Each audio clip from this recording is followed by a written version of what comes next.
If you're a guy and objectively you're a 4 out of 10, women will rate you as like a 1 or a 2 in an unfamiliar environment. In a familiar environment, though, if you have a really good personality or other things going for you, you could be a 5, 6, 7, or 8. In fact, there's a study where a man will be 2 points higher if she sees photographs of him with other women. Mm-hmm. So the guy will go from a 4 to a 6, and it turns out you're really funny. Now you're maybe a 7 or an 8, but you got her into a familiar environment. How'd you get into a familiar environment?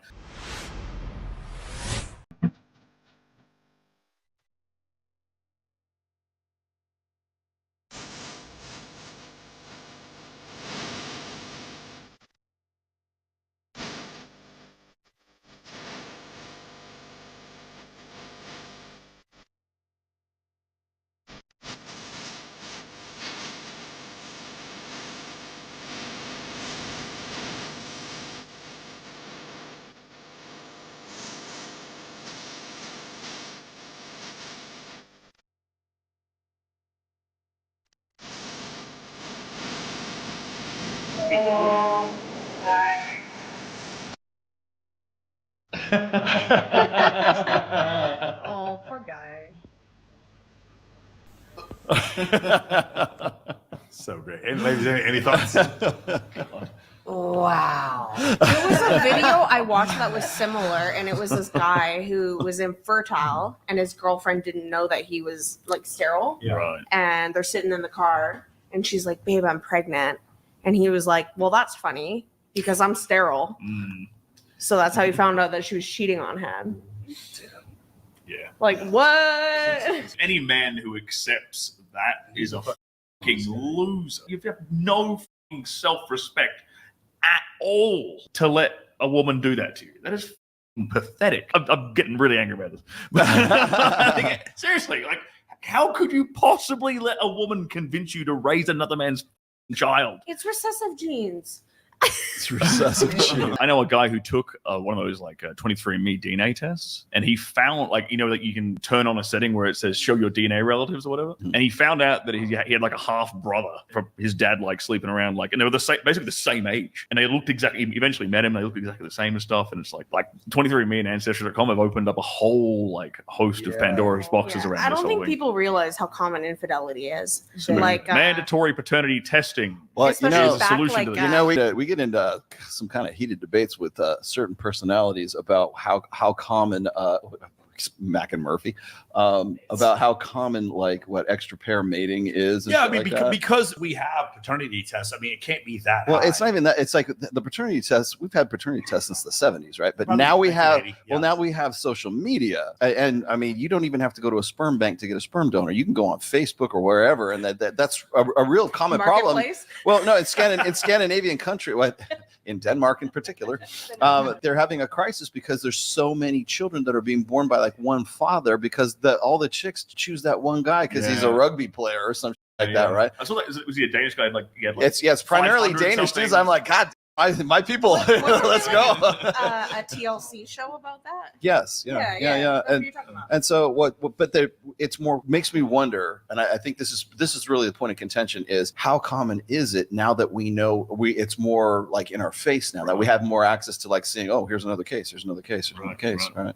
Or the guy who the fertility doctor who took it upon himself to like impregnate like 1,000 women or something, and he's got 2,000 kids or something like that. And I always love rubbing that one in the faces of traditional conservatives. Say, well, you guys said that if you want to repopulate the earth and like have more fertility, this guy's the ultimate alpha male, right? Dude, there's this chick that went to my high school and she like banged a bunch of dudes. Like I think she had like over like 20 paternity tests. Whole football team.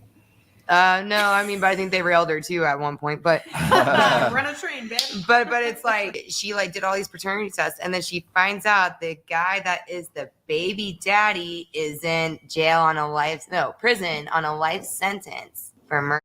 Man, roulette wheel a little bit better. See? Than that. I mean, she deserves it. She shouldn't gamble. Women like thugs. Yeah, she definitely took a gamble. No, that was karma. She shouldn't. That was karma. Hey, as long as she's having fun, whatever. As long as once she saw that life sentence, she got more attracted. Yeah. She's more attractive. All right, here we go. This one. Little face tap. A man more attractive that has nothing to do with your looks is having attractive female friends. When women see you hanging out with attractive female friends, this basically pre-qualifies you. Other women start to get intrigued and ask themselves, what makes this man so special? Or why are they so comfortable being around him? Not only does it make you look more attractive, but it also makes you look like a safe option. This is why if you were ever to have a wing woman by your side when approaching other women, you're going to notice that they're going to be a lot more receptive to you. It's true though. Take a bow. Michael's been preaching this for years. Like, Michael, how long have we known each other? Like 2020, right? You've been saying this forever.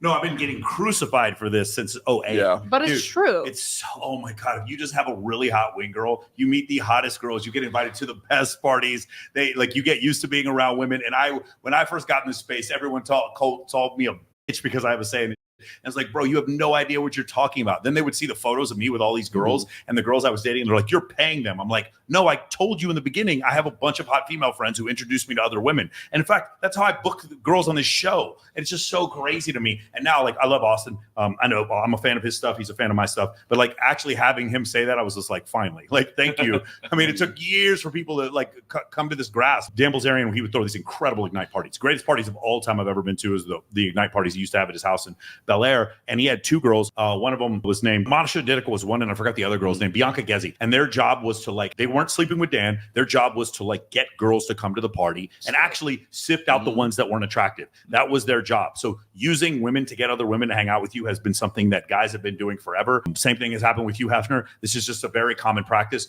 Guys who don't understand this concept, the reason why is they're like, no, I'm friends with that girl. She's going to friend zone me and I look like a beta chump. No, when girls friend zone you, you do look like a beta chump. When you friend zone them, you do not. And guys can't understand the grasp. They can't grasp that concept because they're too Aspergery, they're too autistic, and they don't got a understand. touch of the Everything's black or white. The switch is either up or down, and they don't understand. No, if you friend zone a girl, it's totally fine.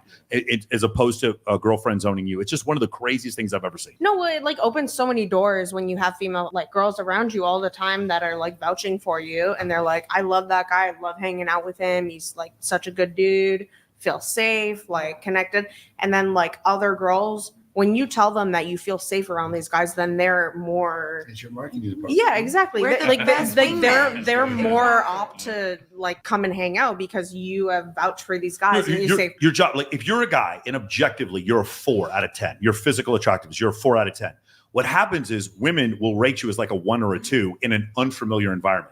In a familiar environment, though, if you have a really good personality or other things going for you, you could be a 5, 6, 7, or 8. In fact, there's a study from TCU, I believe it's TCU who did this study, where it was like a man will be 2 points higher if she sees photographs of him with other women. Mm-hmm. So the guy will go from a 4 to a 6, and it turns out you're really funny. Now you're maybe a 7 or an 8, but you've got her into a familiar environment. How'd you get into a familiar environment? Because you invited her over when you guys were going to do card night and drink tequila, but she didn't show up because you invited her. She showed up because 3 of her homegirls invited her. Exactly. It was 4 girls who I was friends with in Mexico who introduced me to the girl who became my girlfriend. They text me and be like, that girl you like is here, showed up, and they were all just bragging about me for half an hour before I showed up. Because that's what wing girls are supposed to do. Shout out to Alicia Barragan. Like, she was one of the girls who did it. Like, that's the thing. That's the way we met. If you ask her, she'll tell you that. That's the way it's supposed to work. Guys don't understand this concept. And because in general, this is the other difficulty I see. Men love women, but men love women, but they don't like women in general. And what you'll find is the guys who I see who are really good with women. Thank you, Aaron Clary. Talk about like the guys who I see who are really good with women, like say Adam Sosnick, myself. Whenever I talk to Justin Waller about this, when I talk to you, our experiences with women are so positive that like we actually like women along with having sex with women. And because of that, if you guys want to see a great example of this, it's a fictional character, but look at David Duchovny playing Hank Moody in the show Californication. He loved women and he loved sleeping with women, and because he loved women, he was so much better with women than anyone else. Drugs, though. Wait, Michael, I have a question. So do you consider yourself a black belt with women? I mean, don't say that too loud. Kylie, I love you. No. Red belt. We all love you, Kylie. I don't have when I was single, I had no trouble at all. No. So you were a black belt? I would say, yeah, pretty good. Yeah. So He's a sensei. So you're retired as a black belt. Okay. Buddha. Yeah.